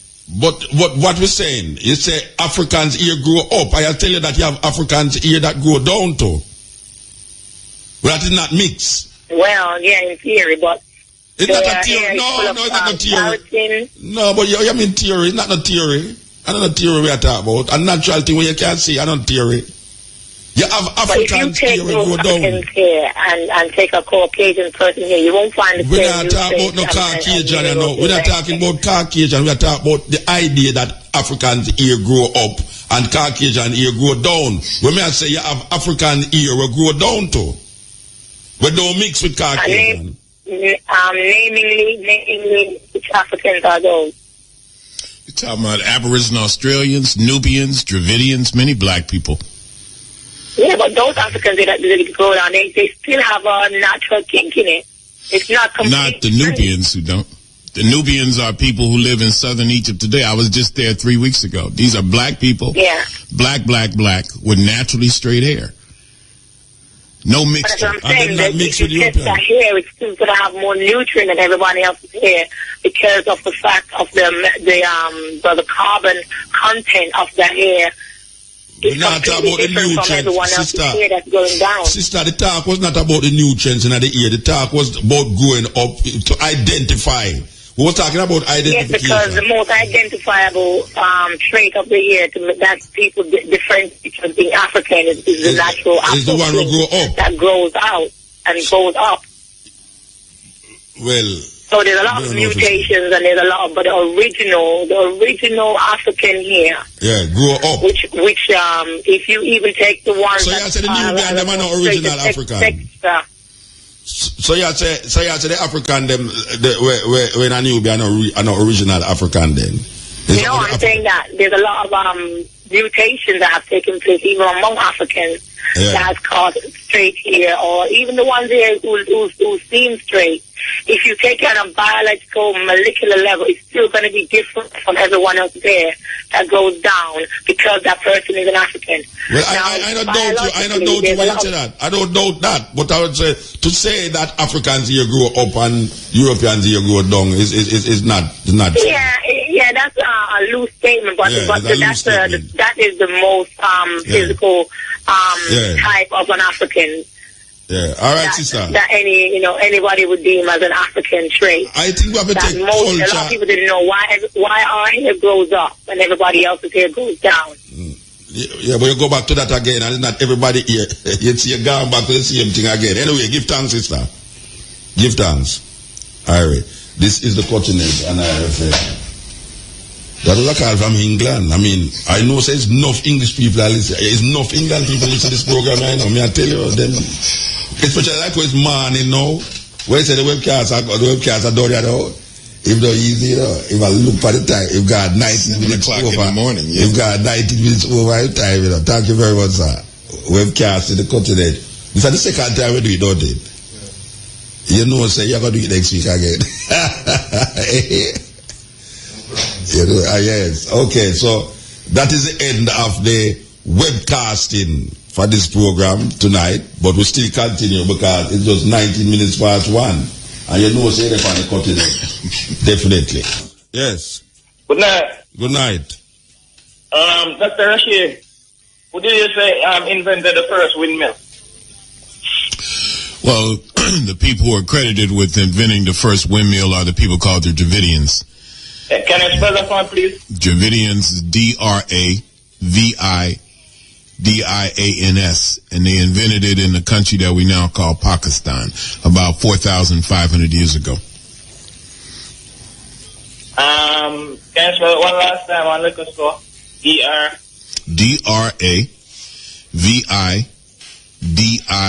Dravidians, Dravidians. You get that, Virgin? Yeah.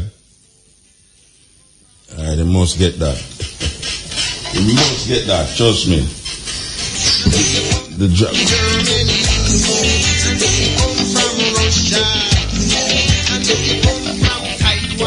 Yeah, if you come from Tai2 or Taiwan, you're African. You think feet attach easy, feet attach very easy. That's it. You come from Taiwan, you come from Tai2. He also said Russia. In Russia, you have Africans like Alexander Pushkin. Yes, Pushkin, the great. The Russian poet, equivalent to Shakespeare. Poet.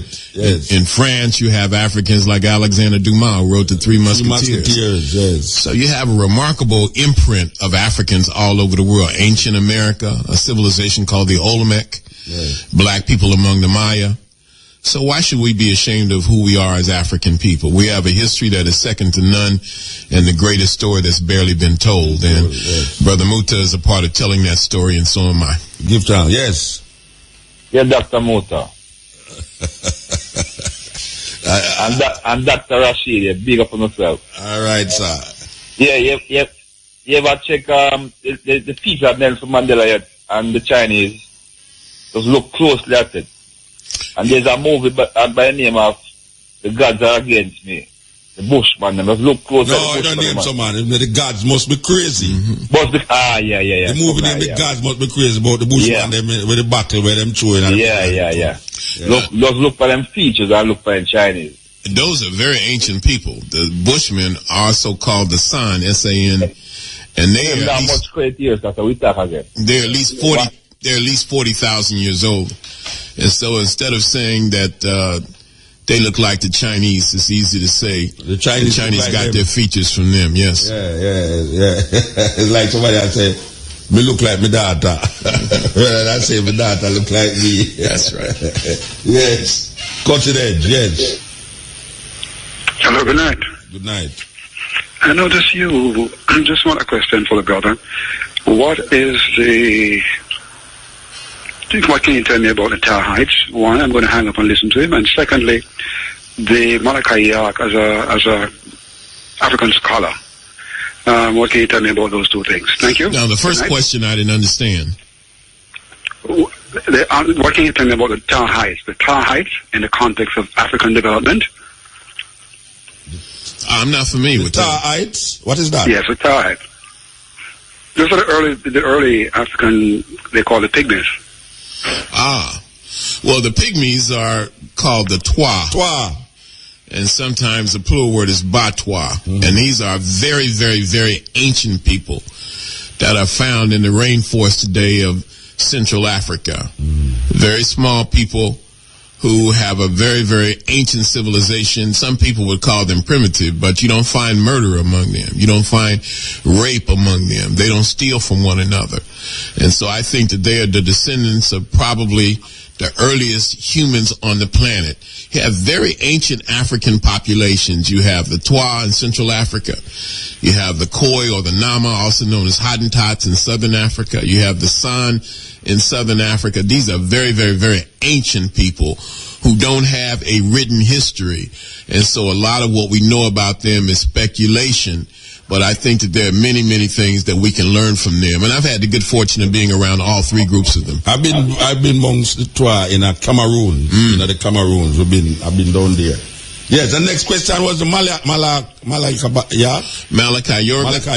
Malachi York is he's many things. A leader, political activist. He's in prison now. He's incarcerated in the state of Georgia.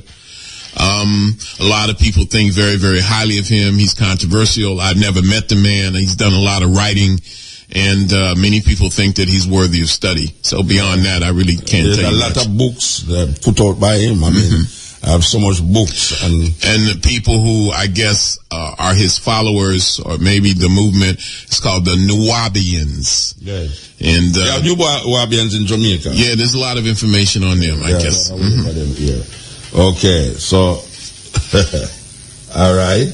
We could go here. Yes, Cotton Edge. Greetings, Brother Muta. Okay. How you doing? I know it's Jamaica you call from and not Gambia, you know. I see you last night, so it's not Gambia you call from. Don't tell me it's Gambia you call from. No, I'm calling from Kingston. Okay. Greetings, Dr. Rashidi. Greetings, my question is, could you talk about the Hottentot Venus and show the correlation between that image portraying and trying to disrespect. Well, I know the image is try to dehumanize black women, even though at the same time it tried to signify our beauty. Mm-hmm. But can you correlate that with also the Jezebel image, the nanny image, and the constant trail of negative images through the media to denigrate and stereotype African women? All right. First of all, the word Hottentot is not an African word. I believe it's Dutch. And it just indicates either their inability to imitate the African language, or maybe just their downright refusal. So these people are in South Africa called Khoi, Khoi, and in Southwest Africa or Namibia they're called Nama, Nama. And these are relatively short, relatively light-skinned black people with very nappy hair, and the women tend to have big behinds, so what scientists call stereotypia. Now, the Hottentot Venus was a black woman, a Khoi woman from South Africa named Saartjie Baartman, and she was persuaded to go to Europe about, at least 120 years ago, and told that if she went to Europe and put her body on display, she could make a lot of money. So she went to Europe, and she was turned into kind of a freak. She was put in circuses and carnivals, and people made fun of her large hips. When she died at a very, very young age, her genital organs were cut out, and her brain was removed and put in a glass of alcohol and put on display in a museum in France. It is during the time of Nelson Mandela that he persuaded the French government to allow those body parts to be taken back to South Africa and given a proper burial. Now, some people say that it's from the images of the so-called Hottentot Venus that the fashion called the bustle developed. And in answer to your question, this is just a part of the process, yes, of black women being degraded, being humiliated around the world. But at the time, this is what Europeans were doing. You had a brother called El Negro, who was a bushman, a San, who was put on display by a taxidermist in a Spanish museum. But this is what happened at the time. You had a brother named Otabinga, who they called the pygmy in the zoo. A brother who was put on display in the monkey cage in the Bronx Zoo with an orangutan about 110 years ago.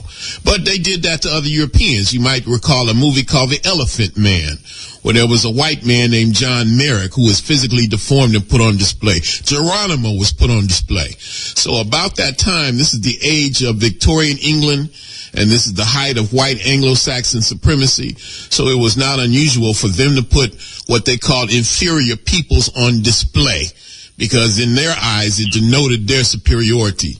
And the Hottentot Venus comes from that period of time. Saartjie Baartman is her actual name. Yeah, can you imagine that it took a man in the 20th century, Nelson Mandela, to make those body parts be returned to its original birthplace.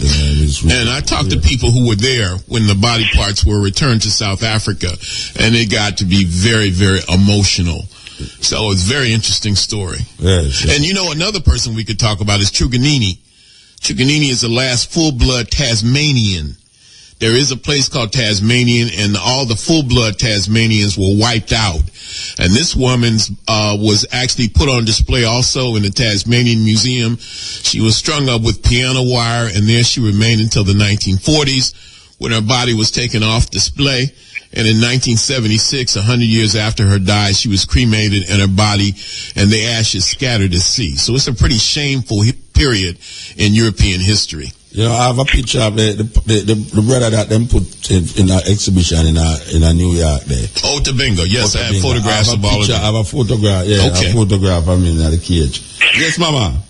And the final part of the question, can you show how that correlates to 20th century images that are portrayed in the media, the step and fetch, the mammy image, and the Jezebel, and how those images are portrayed today in the 21st century? Well, there's not a direct relationship, but it's all a part of a process where the image of the black man and the black woman has been denigrated and made to look inferior and buffoonish. So there's not a direct link, but it's a part of that same process that you could say began with Saartjie Barbin or the Hottentot Venus and goes on until 2011. It's not new. And it apparently is going to be here with us for a while until we control our own image. And what do those images look like today? Like, can you give an example? Because I knew I'm saying them in this Jezebel image and Seven Fetch, but maybe some of our listeners may not understand what we mean when we use those terms and what those terms mean today. It look like some of them, the images today look like some of them hip-hop video and dancehall video. That is where it represents today, you know. That same image of what you talk about is the images now that we look on television in our living room and say, black women being downgraded in this kind of way, you know. But the problem with it now is that we are doing it for ourselves now, rather than white people are doing it to we. Well, it goes back to what y'all said about Carter G. Woodson and miseducation of the Negro. Miseducation, totally. The job has been well done. Mental enslavement is in full effect. Thank you so much, and we hope to see you again in Jamaica. Oh, I look forward to it, sister. Yeah, man. That's sister from Gambia. She lives in Jamaica, but she's from Gambia. All right, good. Yeah, she's a Gambian lady. Yes, I mean, it kind of weird that a thing that happened so much hundreds of years ago got rectified just in our time, which is just the other day. Well, one of the sad things, as you pointed out, is now we do these things to ourselves and we justify it. Yes. We justify our portrayal as buffoons and coons and idiots. And, you know, sometimes, as Garvey said, we can be our own worst enemy. Yes. And we are trying to be our worst enemy without any help. Yes, this is the cutting edge. We have a short time leave, so make you side. Yes, cutting edge. Hello. Yes. Mutabaruka. Yes, sir. Good night, sir. Good morning to your guests. Good morning. I have a concern, historically. How the Arabs got into Africa, the northern part of Africa, because in my days in school, we were not taught that Egypt, Tunisia, Algeria, Libya were all African countries. Not until Gaddafi tried to form what was then called the African Union, or the forerunner, the Association of African State. How did these Arabs got into Africa? Because when you look at Sudan and how the southern Sudanese have been treated by the president of Sudan, who is now the president of northern Sudan, how they got into Africa. I would like your guests to elaborate on that for me. They're invaders of Africa. The same reason those white people got to South Africa. So they're invaders, or they're the descendants of invaders. It's not mysterious. The first groups of them may have come in as migrants or immigrants, as peaceful traders, but the Arabs invaded Egypt in 641 and 642. It wasn't long before they conquered it. Egypt was like a broken reed, as they say at that time. And they moved in from one country to another. They went into Tunisia. They went into Libya. And Algeria, they had a very, very hard fight. And the people that they fought were called Berbers. And the Europeans knew them as Moors. And one of the greatest of the Berber Moorish leaders is a black woman named Al-Kahina in Algeria. And then they moved into Morocco. Most of them ultimately converted. Yes, Morocco. I had forgotten Morocco is a part of it. Most of them converted to Islam, and some of those same Africans participated in the Moorish invasion of Spain in 710 and 711. So the people in North Africa today are largely Arab, non-African, or the descendants of non-Africans, and they are there as a result of invasion. You know, I tell you this. We went to Morocco, and if you look at Morocco as it is now, you see an Arab look. But if you go into the Atlas Mountains, you see, I mean, we call it blue people. Them black till them blue. I mean, I have photos with me and them. I will take pictures with them where you would have never know, say, that kind of black people exists in a Morocco. Because most of the time when you see pictures of Morocco, you see the brown Arab-speaking, Arab-looking person, but there is a group, indigenous group, that is still there. Amongst the Berbers, them still exists in Morocco. And if you go Atlas Mountain, you see them. Now, you know, what's the name of your guest, Dr. Rashidi. Dr. Rashid. My problem is how the northern Arabs are treated separate from the rest of Africa. The other Africans don't get the same privilege like what the northern so-called Africans have gotten. Well, that's true. You can find black populations, though, as Brother Muta pointed out, throughout North Africa, especially in the south. In Libya, southern Tunisia, from what I gather. I've seen them myself. Southern Algeria, which I've only read about. Gaddafi, I do have some degree of respect for, because Gaddafi, I think, attempted to identify with Africa even more than his own Arab roots. So, yes, it's a very different group of people. I don't regard them as African, and I suppose Africans have to look at it and decide what is their future in North Africa. Because lots of these school children in Jamaica in particular don't know. Some of them are not taught that the northern, where these Arabs live, is a part of the African continent. Well, we've talked about that to some extent, these designations, Black Africa or Africa south of the Sahara. At one point, all of Africa was truly a black continent, and I hope and pray that it will be again one day. But we have to deal with the descendants of the Boers in South Africa, the Indians in East Africa, and the Arabs in North Africa. It's not going to be easy. Yes, Dr. Rashid. Dr. Ben is still alive? Dr. Ben is still alive. Dr. Ben is 92 or 93. He lives in Harlem. Yes, I used to listen to his lectures. He's still hanging on. Still hanging on. Yes, I'm happy for that. He's in poor health, though. Well, continue to enjoy the last 9 hours. Thank you, my brother. Unless that 9 hours, don't yes. All right, 8 hours then. All right, give thanks. Yes, this is the Cutting Edge at IRFM to the last team. Yes, Cutting Edge. Yes, hold on. Yeah. Yes, I want to ask you guys a question. Because it kind of created a confusion with some time frame. Him just talk about him as the Bushman. Yeah. Him said those people about the 40,000 years old. But away from that, all the continents, there are some program come on, like documentary, we show that before the whole continent, like the 5 continents was in one, before it split up, and how people get to cross is because people cross over to these continents before the earth split up by different way of volcano or earthquake. Would you comment on that for us? Because you say, when you look at the Bible history, you know, you get just to 6,000 to 10,000 years old and nothing beyond that from the Bible. So that creates a lot of confusion and even people who go to church and all that. So want him comment on that. Because I like the time on. Me just listen. Well, the Bible is not a history book. It's mostly a book of fables, mythology. It's based on faith, but it's not a historical document. And yes, again, I get the question about the continents being all joined together. Certainly they were joined together, but the continents broke apart in large measure tens of millions of years ago. And we're talking about modern humanity. And modern humanity is only, according to the scientific accounts, is only about 300,000 years ago. So if modern humanity is only 300,000 years old, maybe a little more than that, and the continents broke apart 10, 20, 50 million years ago, then the Africans could not have been in these places at that time. So the Africans who are in these parts of the world are there in relatively recent times, meaning within the last 100,000 years. Does that make sense? Well, I'm gone, but there's a documentary that will play on this program named The Real Eve.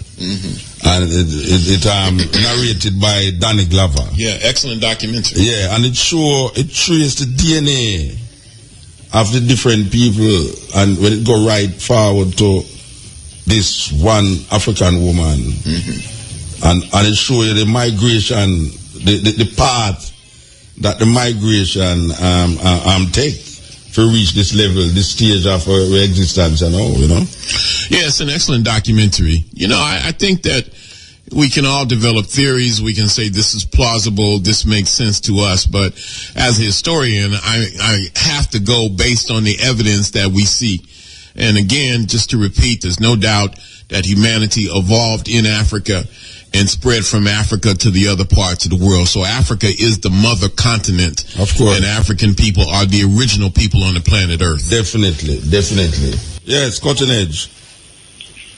Yes, Nika. Yes, sir. Yeah, there's one more than here. I think this question is more for you than Dr. Rashid.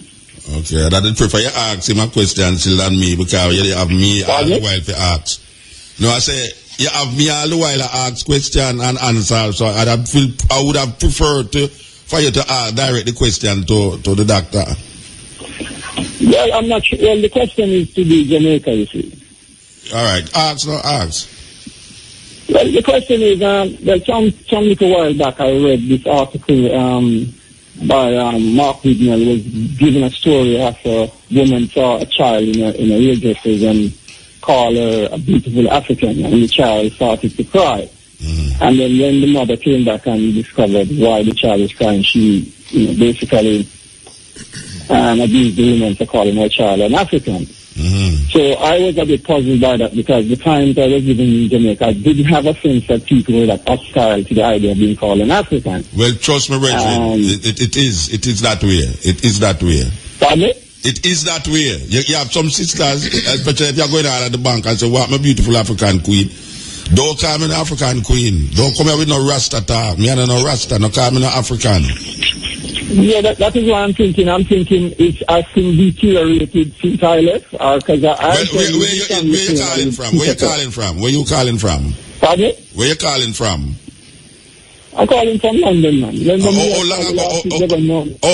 ago you go to England? 1988. Brethren, if you ever know much things happened since 1988 till now, we reverse things. You know, you don't believe every man. I will if I reverse, I'll go on since 1988. I will if I reverse, I'll go on since the day before yesterday. Trust me. The thing that shocked me is the level of reaction the child had. Because I'm thinking I would expect me then an adult to be that hostile, but a child to cry because she was calling African. I just found that a bit astonishing. Yeah, well, they did an experiment with some dolls, you know. Black dolls and white dolls amongst a group of black children, you know, and white children. And most of the children, the black children, choose the white dolls because them say the black doll them ugly. It look like them.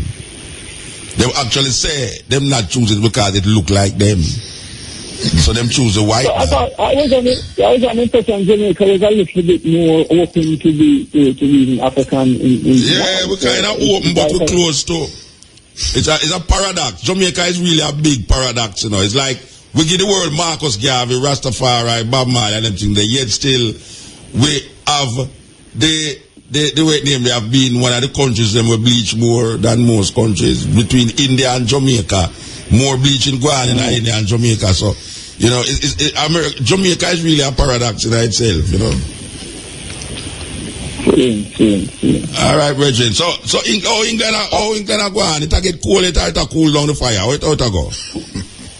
Well, the riot is over and the weather is more or less average. You mean the riot subside? Yeah. All right, Reggie. Give thanks, man. All right, man. Yes. Yeah. Why this now move? Yes. Rashidi. You know, say, we want to say give thanks for sitting in with us on this Marcus Garvey Earth Day, and what better way to celebrate it but to sit down and with a brethren and talk about the African experience and the African times, you know? Not just a way to celebrate Garvey's birthday, but to end my trip to Jamaica this time. It's been a wonderful experience. I've met so many people who are hungry for knowledge of self. I would like to think I had a big impact, and it's been an honor to be on your show. And again, I conclude with this statement that I repeat again and again, because this is what it's all about. What you do for yourself depends on what you think of yourself. What you think of yourself depends on what you know of yourself. and what you know of yourself depends on what you have been told. History is very, very important. Garvey would say that, and it's as relevant again as it was when Garvey was alive, 1914.